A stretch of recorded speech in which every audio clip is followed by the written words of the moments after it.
आपने बात की कि जी वो जो बाइपेडलिज्म के अंदर जो इरेक्ट पोस्चर आया इंसानों में। S spine. जी, जी, जी, जी, बिल्कुल। अच्छा उसमें एक मतलब ये तो हमें पता है कि जी इंसानों में लोअर बैक की प्रॉब्लम्स बहुत ज़्यादा है, ठीक है? जो हाँ।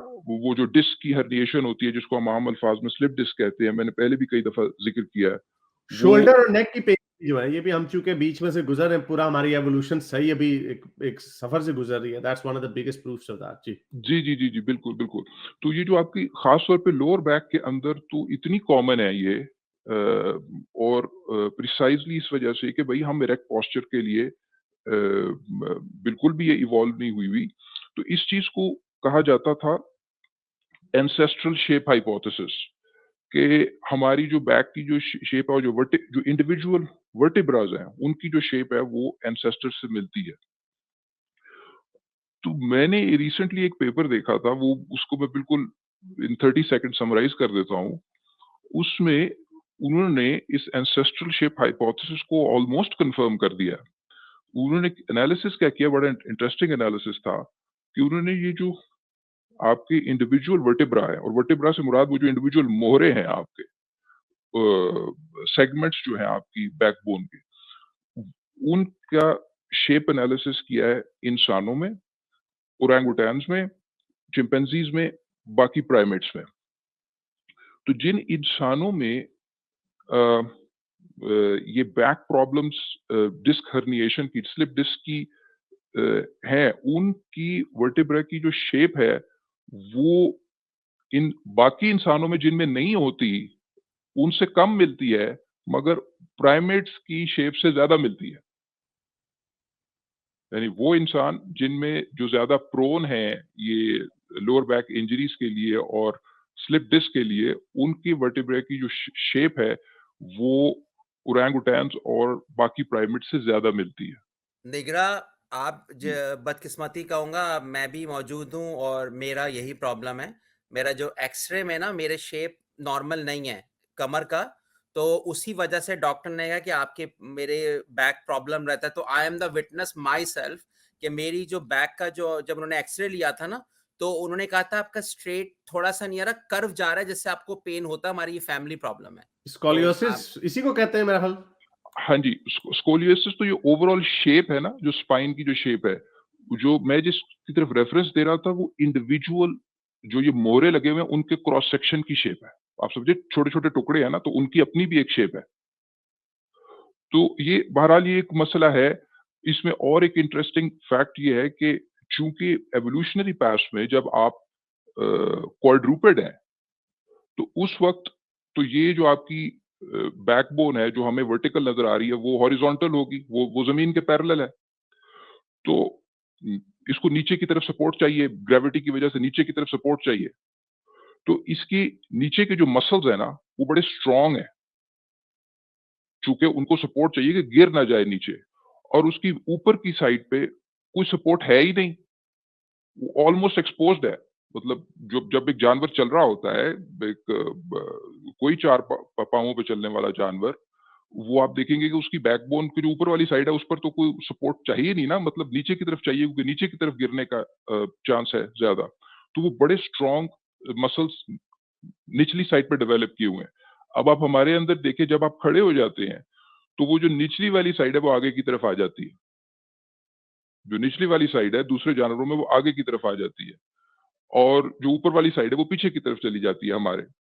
तो हमारी अनइक्वल वो स्ट्रॉन्ग मसल्स हमारे में अभी भी हैं। हालाँकि अब हमें वो वाले स्ट्रॉन्ग मसल्स नहीं चाहिए।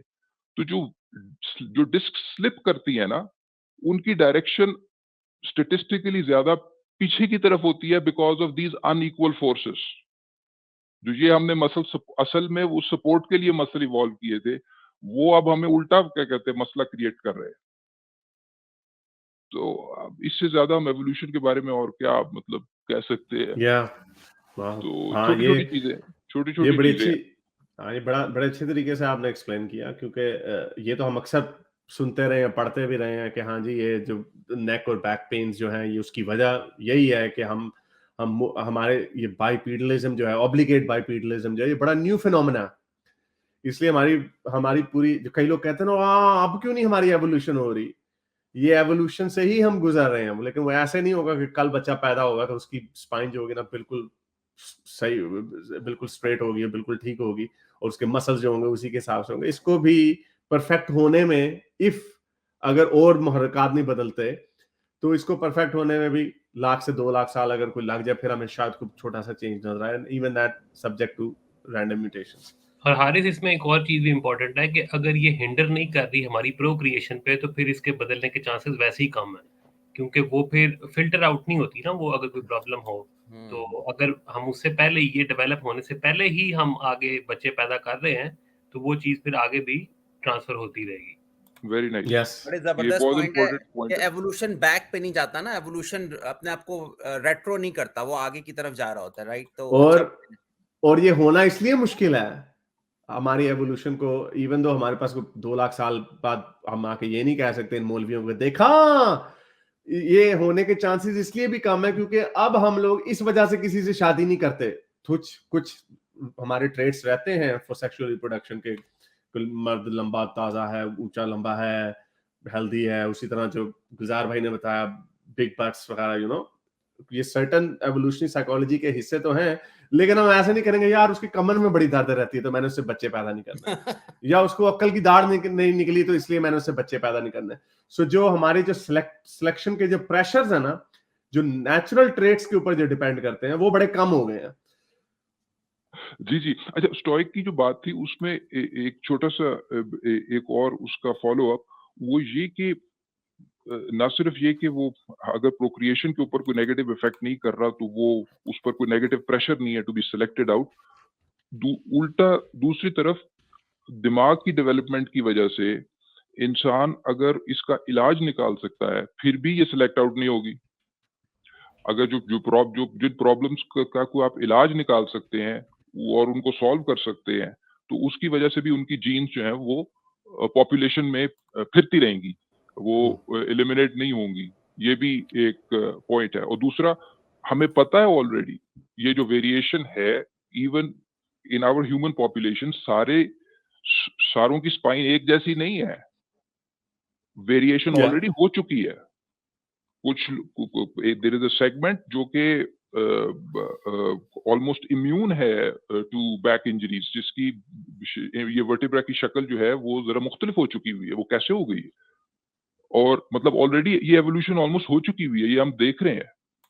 और कुछ लोग हैं जो कि प्रोन है और कुछ लोग नहीं है, तो वेरिएशन तो है। वेरिएशन है, लेकिन माय पॉइंट वाज कि this could still linger on. Oh yes, oh yes, oh yes.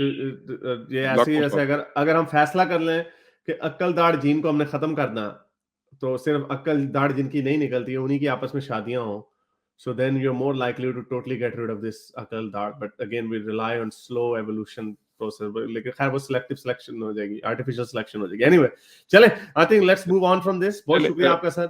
तो मैं अब निकलता हूँ हारिस, नेक्स्ट टाइम फिर बात होती है। बहुत अच्छा लगा, मैं फिर आऊंगा। ओके सर, ये पढ़ लें, ये सुपर चैट पढ़ लें सर, ये शायद आपको इसमें कोई इनपुट देना हो। एहसन भाई, substantial Nigra bhai, our vertebrate increase in size and robusticity from top to bottom, so that our lumbar vertebrates are very large. They sit on the fused vertebrate. इसके ऊपर जी, आखिरी जो लास्ट सेगमेंट है वो आपस में फ्यूज हो गए हुए हैं कुछ सेगमेंट्स, ठीक है, जो वो सेक्रल वाला पार्ट जाता है। आपने सुना होगा एक लंबर पार्ट है, एक सेक्रल पार्ट है लोअर बैक का, तो जो सेक्रल पार्ट है वो फ्यूज हो गए हुए हैं, तो दैट्स ऑलरेडी अ चेंज। लेकिन साथ आप अगर डायग्राम खोल लें। जी मैं डायग्राम खोल रहा हूँ। किधर गया, सॉरी, इसकी बात कर रहे हैं आप, ये लंबर, इसकी बात कर रहे हैं सर आप? इसको जरा बड़ा करें, मेरे ख्याल से येलो पार्ट जो है वो लंबर है, जो येलो सेगमेंट है मोस्ट। जी येलो लंबर है जी। हाँ जी, अब मुझे नजर आना शुरू। तो वो आप देखिए कि जो सेक्रल पार्ट है जो नीचे से, वो फ्यूजन की तरफ है। इधर आपको नजर आ रही है ना कि इधर तो हर दो वर्टिब्रा के दरमियान एक छोटा सी, दूसरा व्यू देखें जो साइड व्यू है, हर दो वर्टिब्रा के दरमियान आपको एक छोटी सी डिस्क नजर आ रही है जो कि फ्लेक्सिबल रबरी टाइप मटेरियल है, जो Okay. जो जो जो डिस्क है, जो पतला, और जो बड़े वाला सेगमेंट है वो बेसिकली हड्डी है। तो ये जो बिटर ट्रूथ बिल्कुल बहुत अच्छा इन्होंने पॉइंट बताया है कि ओवर टाइम हुआ ये है कि इरेक्ट पोस्चर की वजह से जो निचली वाली वर्टिब्रास हैं उनका डायमीटर समझें, अगर हम अस्यूम करें उसका साइज थोड़ा सा बड़ा हुआ है ताकि वो सपोर्ट कर सके, Right. जो कि इधर नजर भी आ रहा है कि ऊपर वाले जी, का जी। जो डायमीटर है वो जरा कम है, पतला है, और फिर आहिस्ता नीचे आहिस्ता से बड़ा होता जा रहा है। जी, और फिर कुछ नीचे जो है वो फ्यूज करके हैं, वो सेगमेंट्स फ्यूज करके जो सेक्रल पार्ट है वो ये देखेंगे sacral जो है, ये। जी वो कह रहे हैं वो यानी fuse यहाँ पर आप ये कह रहे हैं कि यहाँ पे भी हमें 1 2 3 होनी चाहिए थी, given the size of it, but they have है fused together. है आप But बड़ा they're करके fused. देखेंगे आपको नजर आएंगी, लेकिन उनके दरमियान डिस्क्स गायब हो रही हैं, यानी फ्यूज हो गई। राइट राइट, ये ठहरे जरा, अब ये सेक्रल ये है, यहाँ पे ये ये देखिए आप ये ये कह रहे हैं fused फ्यूज हो गई, form वो में गायब नजर हो गया ये गैप। हाँ गायब हो रही Right. है, यानी वो एक इकट्ठी हो रही हैं। आपको आप देखें ना इसमें बड़ा अच्छा नजर आ रहा है कि ये जो दो वर्टिब्रा के दरमियान जो पतली सी एक आपको लेयर नजर आ रही है वो डिस्क है, वो डिस्कें Right. ऑलमोस्ट इधर से गायब हो गई हुई है, जो सेक्रल पार्ट है। Oh right right, okay okay, अच्छा। तो इसकी इसकी वजह ये है कि because it needed to be strong, ताकि हमारे अपराइट Base. स्टांस को सपोर्ट कर सके। जी हाउएवर जो इसकी जो शेप है वो बड़ी खतरनाक है। आप ये देख लें, इसी वजह से ये खास लेवल्स हैं जिनको L5 S1 जो कहते हैं, जो लंबर और क्या कहते हैं सेक्रल के दरमियान का जो जॉइंट है, ये सारे सेगमेंट को बस नंबर किया हुआ है कि जो लंबर Yes, पार्ट sir. में जो पहला सेगमेंट है उसको L1 कहेंगे, फिर L1 L2 L3 L4 L5। ये रहा, हाँ। हाँ जी, बिल्कुल। और उसके बाद अगला जो है वो जो सेक्रल का जो पहला है S1, L5 S1 पे और L4 L5 पे सबसे ज्यादा डिस्क हर्निएशंस होती हैं, क्योंकि देखिए ये कर्व आ रहा है उसपे बड़ा अजीब सा। राइट तो राइट राइट, आप ये जो रैंडमली डिस्क है ये कार्टिलेज है। जी राइट, ये सॉफ्ट Soft tissue है। टिश्यू है, रबरी सा सॉफ्ट Right, टिश्यू है, okay. और वक्त के साथ Okay. साथ ये सख्त होता जाता है, या रप्चर कर जाए तो इसके अंदर जेली लाइक मटेरियल होता है, वो बाहर ऊज आउट कर जाता है तो उसकी इलास्टिसिटी खत्म हो जाती है। और और यही वजह है कि जब हम ये कहते हैं कि जब हम बूढ़े हो जाते हैं तो हम श्रिंक करते जाते हैं, क्योंकि ये जो स्पेस होती है ये कम होती जाती है।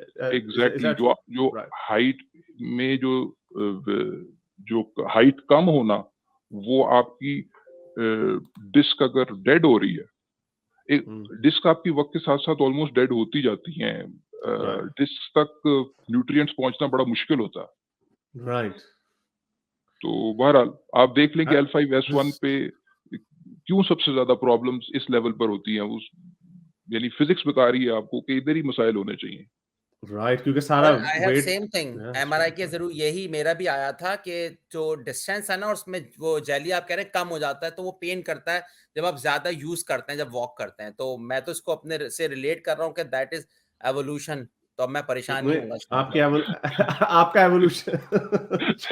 वो जो पेन है ना गुलजार भाई, वो इस वजह से हो रही है कि वो जो थोड़ी सी जो चीज ऊज आउट कर रही है ना, वो आपकी स्पाइनल कॉर्ड को टच करती है। यस, तो आपको लगेगा, ये भी बड़ी इंटरेस्टिंग बात है, ये आपको लगेगा बाज औकात कि आपकी काव्स में दर्द हो रही है, आपकी टांगों में दर्द जा रही है, या पैरों की तरफ दर्द जा रही, यानी आपका सिस्टम आपको ये बता रहा है कि यार आपके पाँव में कोई मसला है, आपकी टांग में कोई मसला है। दरअसल एक किस्म का वो दरमियान में सिग्नल हाईजैक हो रहा है, वो डिस्क आपकी दरमियान में वो आर्टिफिशियल सिग्नल एक किस्म का इंट्रोड्यूस कर रही है, आपका ब्रेन उसको परसीव कर रहा है, और वो जो पेशेंट होगा वो तो पूरी सच्चाई से बता रहा है। उसके अंदर की आवाज उसकी, वो कहते हैं ना कि हमारे अंदर की आवाज है कि खुदा एग्जिस्ट करता है, तलाश करते हैं, इंट्यूशन हमारी। अपनी इंट्यूशन पे हम ब्लाइंडली ट्रस्ट नहीं कर सकते, क्योंकि हमारा ब्रेन हमें बता रहा है मेरी टांग में दर्द है, हालांकि मसला बैक में है। वो उस तार पे समझे कि जो सिग्नल इंटरसेप्ट हो रहा है, उस तार पे वो सिग्नल जा रहा है, दरमियान में वो इंट्रोड्यूस कर रहा है। तो आपको लग रहा है कि जी मुझे मेरा वो वाला दोस्त थी, उसके कॉलर आईडी लेकर तो क्या कहते हैं स्पूफ कर रहा है। तो दिस इज ह्यूमन सिस्टम। इसका फिर जो ट्रीटमेंट बताते हैं ना कि अब्लेशन कर दें, जो नर्व पेन कर रही है उसको अब्लेट कर दें, उसको सुन कर दें, बट ये इतना भी अच्छा आइडिया नहीं होता। उसको वेट करना चाहिए डॉक्टर के मशवरे का, क्योंकि वो नर्व का कोई पर्पस तो है ना, जिसको आप सुन कर दोगे उसको पर्पस आपका हो सकता है बाद में मजीद कॉम्प्लिकेशंस हो। तो है ट्रीटमेंट बहुत या ज्यादा। या फिर किसी बाबे के पास जाए और धुआं शुआं चले काटे। मैं तो कायरोप्रैक्टर के पास जाता हूँ, तो ठीक है। चले मैं फिर थैंक यू, फिर बात करेंगे। थैंक यू सर निब्रा, बहुत शुक्रिया सर, बहुत शुक्रिया, Thank you. थैंक यू आपने आपकी आके इनपुट का। आपकी बहुत इनपुट का बहुत शुक्रिया शुक्रिया और हमें बड़ा फायदा हुआ इससे, थैंक यू सर। नहीं कोई क्या फायदा हो रहा है, ऐसे ही नहीं normal contribution. No sir, it's very useful, बहुत शुक्रिया, thank you for taking, thank you. मेरे इस नेक काम को जारी रखने के लिए मुझे पेपैल या पेट्रियन पे जरूर सपोर्ट कीजिए ताकि मैं अपना पैगाम ज्यादा से ज्यादा लोगों तक पहुंचा सकूं।